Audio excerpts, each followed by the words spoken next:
बह रहा है। अच्छा देखो, भगवान के दो बहुत बड़े भक्त हुए, एक पितामह भीष्म, दूसरा गिद्धराज। जटायु, जटायु का नाम तो सुना होगा आपने, रामायण में सीता माता की जिसने रक्षा की थी। ये दोनों भगवान के बहुत बड़े भक्त हैं, लेकिन पितामह भीष्म जटायु से श्रेष्ठ है हर चीज में।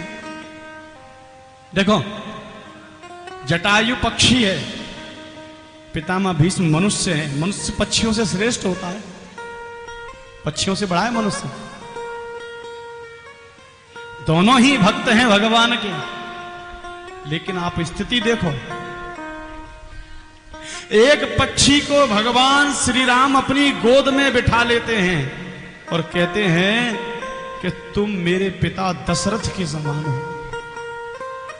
अपने हाथों से उसकी क्रिया करते हैं, अपने हाथों से। अपने पिता को जिन्होंने अग्नि नहीं दी, श्री राम ने गिद्धराज जटायु को जाकर के अग्नि देते हैं, अपने पिता का दर्जा प्रदान करते हैं उनको। जो काम एक पुत्र अपने पिता के लिए करता है, वो काम भगवान श्री राम एक पक्षी के लिए करते हैं।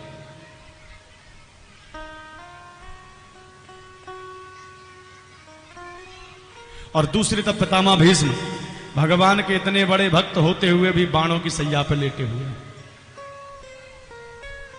पता है अंतर क्या है? ये अंतर क्यों आया? ये अंतर, इतनी भीभत्स स्थिति क्यों फंसी? इसका कारण क्या है? बड़ा सुंदर इसका कारण बताया संतों ने।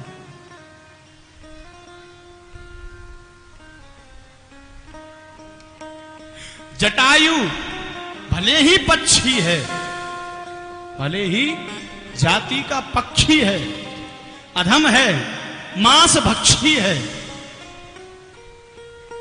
लेकिन उसके सामने जब एक स्त्री का अपमान हो रहा था, एक स्त्री का हरण हो रहा था, पक्षी होते हुए भी जटायु लड़ा। अपने प्राण उसने त्याग दिए, लेकिन रावण को अपने जीते जी सीता माता को एक कदम भी आगे ले जाने नहीं दिया। उस पक्षी में इतनी अकल थी कि एक स्त्री का अपमान वो सहन नहीं कर सका।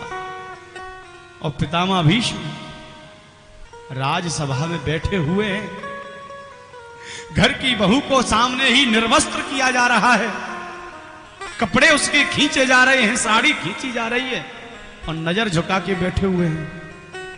सामर्थ्यवान हैं, शक्तिशाली हैं, विरोध कर सकते हैं। विरोध ही नहीं, जो साड़ी खींच रहा है उसके हाथ क्या गर्दन भी काट सकते हैं, लेकिन नजर नीची डाल के बैठे हुए हैं। ये बहुत बड़ी बात है, अपने सामने किसी स्त्री का अपमान होते हुए देखना, और सामर्थ्यवान होते हुए भी।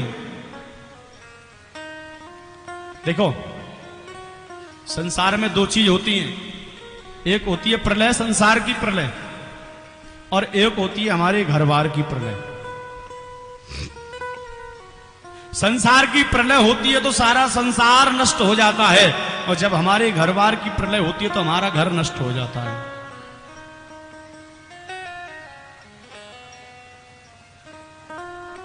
संसार की प्रलय कब होती है पता है आपको? संसार की प्रलय तब होती है जब हम प्रकृति का अपमान करते हैं।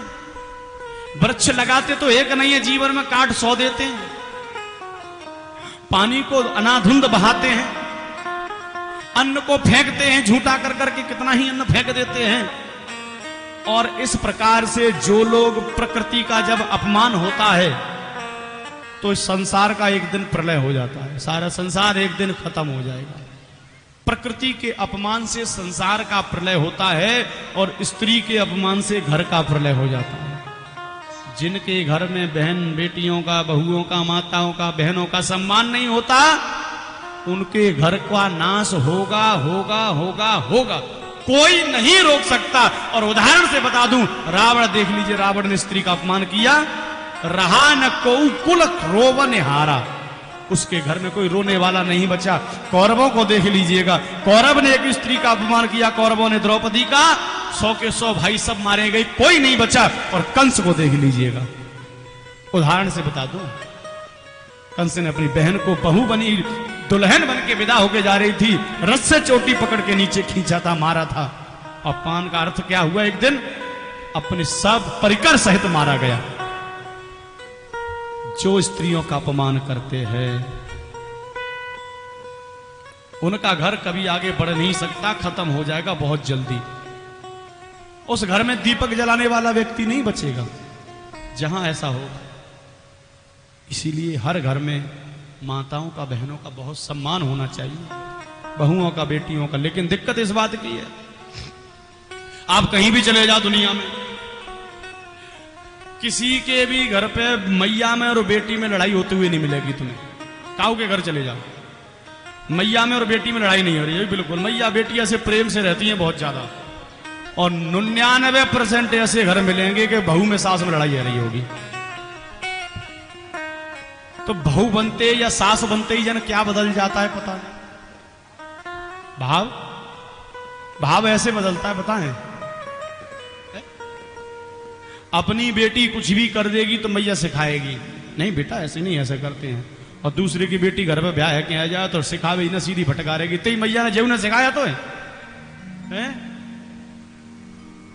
सीधा मैया पे जावे वहां गांव में, और मैया छोड़ो गांव तक को बदनाम कर देते लोग। तेरे गांव ऐसा, तेरे घर वाले ऐसे, बता गांव भी बदनाम पूरा। भैया किसी को भी गुस्सा है कि बस यहीं से शुरू हो जाता है। एक बहू नई ब्याह के घर में आई। अच्छा, आजकल पुराने जमाने की बहुएं तो शांत रहती थी, आजकल की बहुएं ऐसी हैं कि अगर तुम एक कहोगी तो ज्यादा कितने सुनोगी पता ही नहीं है। हाँ, नई बहू एक है कि आई ब्याह घर पे। अब नई बहू थी बेचारी, पहली बार वो दार भार भोजन बनाती है, क्या कहते उसे, पहली बार ही जब बहू घर पे भोजन बनाती है, उड़द की दाल बनाई बहू ने। अब उड़द की दाल बनाई तो उड़द की दाल में कंकड़ी तो रह जाते का, तो कोई ना कोई कितनी बीन लो। सबसे पहले सास के सामने गई परस के दाल, और सास ने चम्मच मुंह में ली, सो कंकड़ी आ गई। अब सास से बहू से सास बोली चिल्ला के, तेरी मैया ने तो बिल्कुल कछु सिखायो, तेरे 2-2 आंखें, और तो 2-2 आंखें तो एक कंकड़ी ना दिखी जा दार में, और तेन डार दई। अब बहू आज के जमाने की पढ़ी लिखी, माँ ने सास से हाथ जोड़ के बोली, माता जी, प्रेम से बोली लेकिन बाकी बहुत बड़ा था, अरे माता जी मेरे तो 2 ही आंखें हैं, तुम्हारे तो 32 दांत हैं, तुम पे एक कंकड़ी चबाई नहीं गई। चबा लेती वह खत्म करती, फालतू में बात बढ़ा रहे हो, लड़ाई झगड़ा क्या करना मतलब घर में। प्रेम से बोलो राधे राधे। आज भीष्म पितामह के पास में भगवान जा रहे हैं दर्शन करने के लिए। भीष्म पितामह